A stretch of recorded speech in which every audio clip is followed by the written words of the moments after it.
అద్దంకి రాజకీయాలలో మకుటం లేని మహారాజుగా, చురుకైన వ్యక్తిగా, ఒక వెలుగు వెలిగిన బాచిన కృష్ణ చైతన్య గారు మన మధ్యలో ఉన్నారు.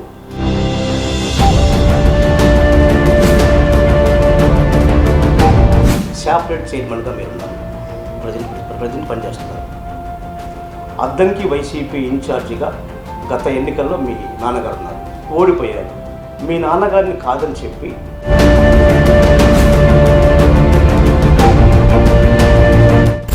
అభ్యర్థుల మార్పు, కానీ అందులో కొన్ని సరి చేసుకుంటే బాగుండేది.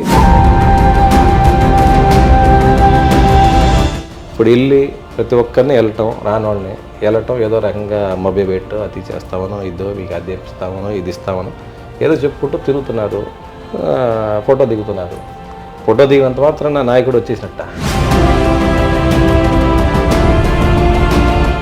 కలిసిపోయి పోటీ చేసి గెలుపొందాలని ఆశల్లో అయితే ఉన్నా ఆటోమేటిక్గా ఉన్న ఇన్ఛార్జ్తో మాట్లాడతారు, సెట్ చేసుకుంటారు. ఎందుకు అక్కడ జరగలేదు? కారణం ఏంటి? అంటే మీ మీద కోపం.